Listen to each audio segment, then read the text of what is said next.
in to For the Culture podcast. I'm Christina, this is Rose, and this is Max. And we have our special guest, Jay Burna, here. How you doing today? All is well. How about yourself? Good. Can't complain.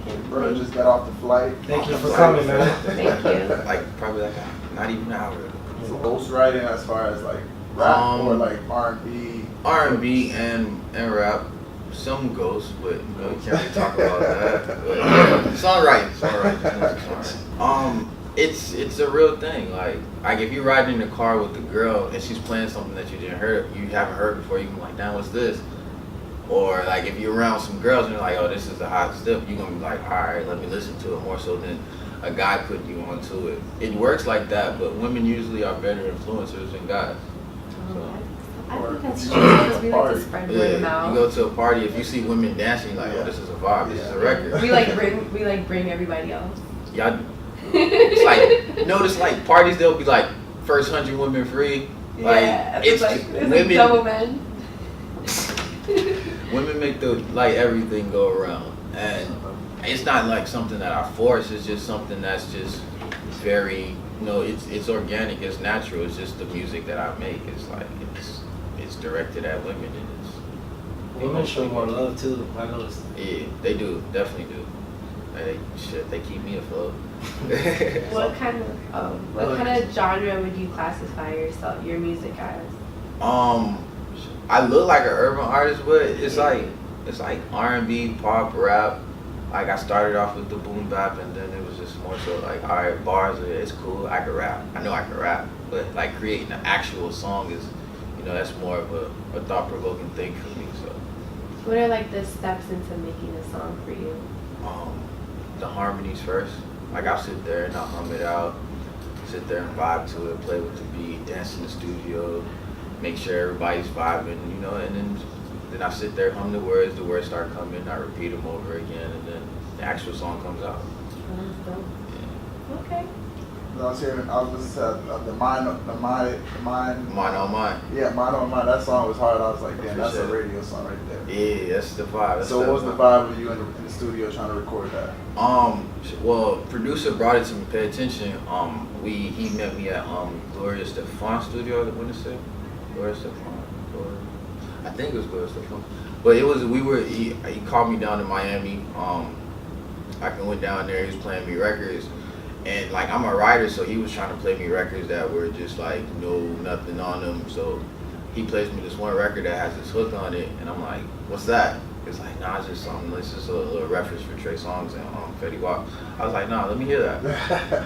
So he plays it. I'm like, "Yo, this is a vibe. Like, what you doing with it?" He's like, "Man, I'm trying to pitch it to Trey," and I was just like, "Man, let me get that right." So I put my verses on there. I never met the person on the hook yet. And was just like, yo, this is a vibe. So I sat on this record. At this time, I'm already on the radio with another record called Move. So like, this was supposed to be my follow-up. I had this record for about like 2 years now. And we just sitting there with this record, and it's just like everybody I play it for is just like, yo, this is a hit. This is a hit. And I'm like, man, when it's time, I'm gonna put it out. When it's time, I'm gonna put it out. And I sat with it, and then 2018, it was just like universe, all the stars aligned, and it was time for me to put it out, and I released it. What inspired you to start doing music? Like when you were like, I need to do this, like this is my passion. I just was around it so much. My dad was in the industry, and my grandma was a jeweler for a couple celebrities. And it was just like, just listening to Tupac tapes, Michael Jackson vibes, like everything about music was just like so like addictive. Like I couldn't get away from it. Like I'd sit there, I hear a song on the radio, and it's just like I'm repeating it right after it. And then it was just one day I had this Tupac tape. It was my dad's Tupac tape. I got a whooping for it, but I recorded on the tape, and it was like no more Tupac music. It was just me like trying to mimic Tupac on this tape. And then after that, it was just like, all right, a repetitive thing of me taking tapes and recording myself on them. Would you say he's like an influence, a big influence in your life? Right? Tupac or dad? Both. Yeah. So was he like one of the main artists, or were there a couple others that you would say back then when you were younger that influenced you? Definitely Tupac. The Montel Jordan song, "This Is How We Do It." That was a vibe. In that Lauryn Hill. When I was born in LA, when I first moved to Florida, Lauryn Hill's song was like was the radio smash at the time, and I was just like, I gotta mimic this. That's dope. Yeah. What's the difference between here and LA? It's not really a big difference except the weather. To be honest, it's a lot more revenue in LA as far as like entertainment. But as far as like everything else, it's pretty much the same thing. To be honest, to me. They kind of make it like they like glorify, like they make it look like, oh, it's Cali, like everyone has money, but when you get there, you get off the plane and it's like, man, I see a lot of homelessness. That's everywhere though. Anywhere I know, you but see money is it's a lot over there. It's Their taxes are crazy. Yeah, of course, it's expensive to stay there. I mean, that like the property there is a little bit more money and stuff like that. But I mean, in any industry that they pitch you to make it look like it's like glitz and glamour, it's a lot of smoke and mirrors too. So yeah, you gotta realize that. Are you signed with any like record label or anything like that? No, I got an 80/20. I own my own label. Oh, okay. Black Congress Music Group. And I got like a digital distribution with the company in New York. I get 80, they get 20. So that's my only situation right now. There's been offers, but right now it's just pushing out our own. All right, and then I seen you had made a diss track to Ace Hood. Oh man. Some beef already. Nah, this is old. Y'all cool now, right? It's cool. It's no beef no more. I mean, it's old. That's like I don't know.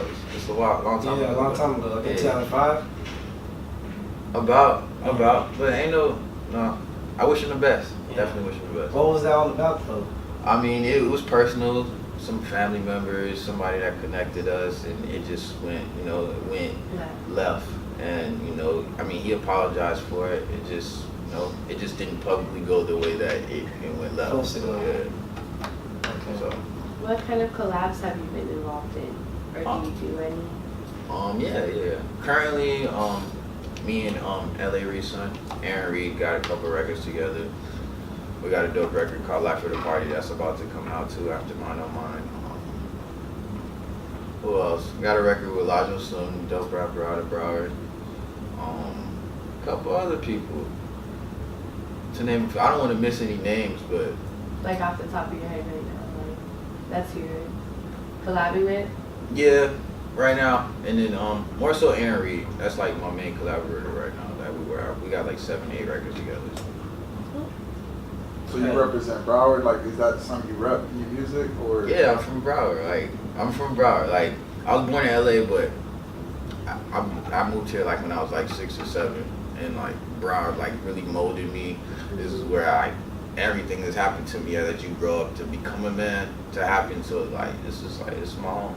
So you feel the surge of like Kodak, XXX, all them. You feel the momentum. You trying to ride that wave and make it bigger? I mean, I wouldn't ride any waves. I don't really ride waves. Like when I was working the Mood record, Atlantic was doing my radio at the same time they signed Kodak, and I found out about that before they announced it and stuff like that.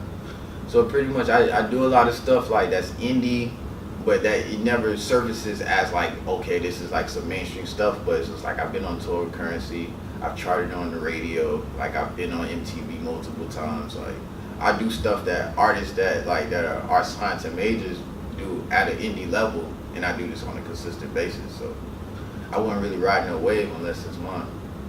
Don't say the Broward wave. So I rep the crib. Like the new Atlanta. Yeah, it's gonna become that. It's definitely gonna become that. Give it some time. It's just all we're missing is probably like those spaces of like, all right, more media outlets or more just execs that'll be here instead of just being majority artists and then less the in between to make everything grow. So once that falls in place, and then we'll have like a fully functional city of music. Yeah. How do you feel about the radio stations down there? Do you feel like they're supporting the Broward artists, like the upcoming ones, or they're not doing enough because they compare it to the ATL radio stations? I mean, which is different because I lived in ATL and they played the home team a lot. Yeah. Broward, I mean, I can't say Broward. South Florida's radio, they are behind, but they are trying. I can't really say that they don't do because I've been on the radio with multiple records, so I can't say that they don't play home team records, but they're just a little behind. And once it gets, you got to give them some time. Once it gets there, then it'll actually happen, but it's just a little behind. Plus, it's a business too. At the end of the day, Right. They gotta do what's good for their crowd. Right. Yeah. So sorry. is your lane radio? I feel like you're more like a radio, like a vibe kind of rapper, or like Now it sounds like that, but before, like, a lot of people don't know, I'm the one who brought like Dat Piff down here, Hot New Hip Hop, like those sites, like the sites that cater to like the mixtapes and stuff like that. I was like one of the first artists to do that, like the DJ Ill Will and Rockstar mixtapes and stuff like that. I was like one of those like internet rappers, like during that time when the Kid Inks were like were just buzzing on the internet. Like you'd see my name right along with all that. So like I did that before my sound just matured into like, all right, being an actual like full around artist where I can wrap circles around you, or I could create this record that you can listen to every day on the radio. So it's just the radio records just get bigger momentum compared to my stuff that's like bar. So I'm just all around artist. A lot of people say that Florida is not like really big on music, that like there's only a select few, or they all sound like a Kodak vibe. Right. What do you have to say about like that comment? I mean, I don't know. I mean, I like Kodak's music. He created his own lane. You can't really take away from somebody that made it out of where he came from. So as far as like people that mimic him, once somebody does something that's successful, you're gonna have copycats. So I can't really say the whole Florida sounds like that, because you listen to an X and he sounds like a whole different artist, or you listen to a Lil Pump and it's a whole different sound. But like when something is successful, people don't really know the blueprint on how they get there, so they mimic the actual end result. So I mean, so the goal is like it was created as far as like to create like a platform for young black men to feel empowered. Like it's not just musicians, it's not just directors, it's not just producers, it's more so like it was like black men that hustle. Like it's not just being alright, just pro black, but just empowering who we are as a people. Like black was for like a take off the black market as far as like the hustle, and then the Congress runs the nation. So as far as that, it was the Black Congress. So that's where the name came from. Alright, and that's a record label or? Yeah. It's a record label. Do you guys have any other artists besides you on there or? Okay. We got main event at main event. He's definitely skilled, nice with it. He got a track out, the Shinobi. Yeah, the Shinobi record I'm featured on. But as for artists, yeah, Burna's like the main. So we pushing right now. That's all it's his label. We behind it. We try to take it off and work it out from there. But we pushing as for artists and music. It's Burna right now. Mine on Mine. Got the Trophy album coming real soon. So everybody's gonna be on the lookout for that. So yeah, definitely pushing. I have seen a freestyle you did at the beach or something like that, where you murked some kid. That shit was like way back. Gosh, this guy here. That's when you first blew up, or like that's like MySpace days. Right? Yeah, that was MySpace days. That's crazy. That's dope. Yeah, that's what gave me like my whole Lauderdale. But that's where it started from. What was that? Fort Lauderdale Beach. Fort Lauderdale Beach. It was a senior skip day. And I was just like rapping in the schools, and then some kid came to our school. I went to South Plantation, this kid went to Plantation. And they was just like, yo, we got somebody that can rap better than you. It was just like, all right, let's do it. So I pull up to the school, we freestyle outside the school. I smoke him. It's like, nah, we gotta go again. It's like, all right, cool, see your skip day. So we hyping it up like it's some like WWE event. Everybody pulls up to the beach same time. We jump in this, and it was a rap. And then from there, it was just like, oh, like my MySpace followers went up like crazy for after that. It was just like, and then he put it on YouTube after that, and it was just like, they went up again. It was just like, all right, something's happening. And from there, that's when I started getting a lot more moves and a lot of them. Are you cool with the man still? Oh yeah, that's my guy. That's my guy. He's doing this thing actually. Shout out to Hidden Ruby. Okay. They're making some moves right now. They do, I don't think he does music anymore, but they making moves. Yeah, they doing a lot of concerts and stuff. Yeah. So I mean, it worked out for both parties. Yeah. I know we got the mansion party coming up. When is that? In August. The date we'll announce the date in a few. So everybody look out for that one. Alright. What we doing. definitely gonna be dope. We got another show we planning for September, and then mainly pushing, like I said, pushing the album, and then pushing the Mind on Mind, and then the album. So wherever we gotta be, that's where we'll be at. So wherever tension's at, that's where we at. We just pushing. Okay. So that's how the show's coming along. But as for setups, we got Mansion Party to look out for. We got a show coming September to look out for. Stay on the look at Mind on Mind. Got another track dropping, Life of the Party. We released that. They ain't released it yet, let everybody know. That's about to be a banger. Like, it's the BCMG, Jay Burna thing. It's about to work. It's about to take off. And what's your relationship with DJ Epps? Like, how did y'all connect like that? That's my guy. Epps used to, you good.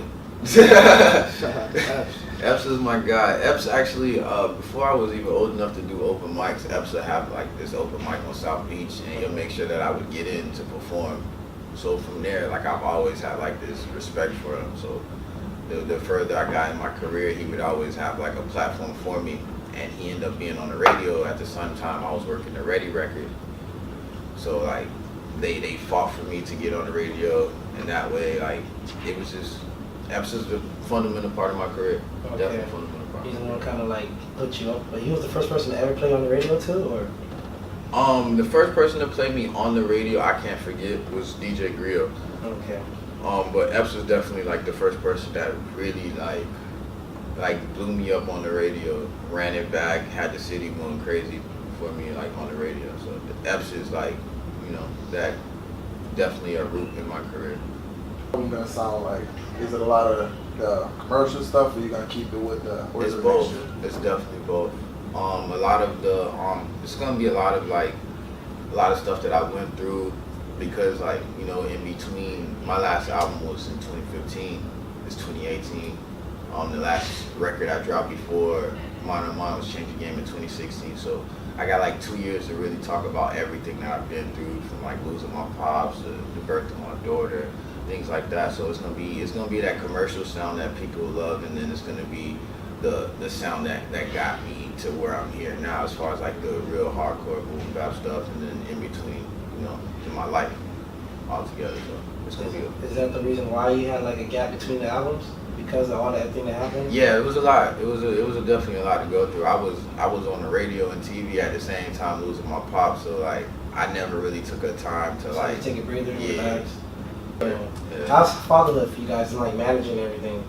I mean, it's tough. I'm not even gonna sit here and flex. Like it's the easiest thing, especially when you're on the road and you gotta like see your child from FaceTime the majority of the time. So I mean, it's tough, but I mean. My daddy, yeah, my daughter loves me, man. She knows I love her, and she's like every chance I get, I'm with her. So definitely, it's hard, but gotta make sure that she ain't gotta pay for school. Yeah, at the end of the day, it's for them. That's right. That's what the hustle's for. Facts. I know people say like having a daughter changes the perspective of like females in general. Right. How does that change how you move on a day-to-day basis? I'm definitely more respectful than I was before I had her. Like I was a savage before I had my daughter. Yeah, you heard that Kanye song where he was talking about his daughter? I don't know if you heard on his last album. He was just talking about like, damn, like now I have a daughter, I was moving a certain way. Yeah, but that's true though. Like I'm pretty sure you can say the same thing. Like once you get a daughter, it's just like. Once you put your hands on it, bro, you change all night. It's like an energy that goes through your body, bro. Yeah. Once you pick her up, you stuck. Yeah, it's just like you kind of react to women a little bit different. Take all now. that energy and Somebody's daughter. Yeah. At first it's just like I'm young. I'm just trying to live my life. I'm just like whatever, like. But now it's just more so. I'm always had a respect for people, but now it's a little bit more cautious of how I treat people. Where can everybody find you guys? JayBurna. That's on all social medias. Jay Burna. That's me. YouTube, same thing. Everything is my name. Like since I've created it, it's only been my name. Like there's other people, but I own the trademark and stuff like that. But everything's Jay Burna. And you guys have your own studio or anything like that? Yeah, actually being it's in the works right now. We're probably like 70. How much you want to say? About 70% good. Almost done, but it's gonna be dope. It's gonna be nice. All right.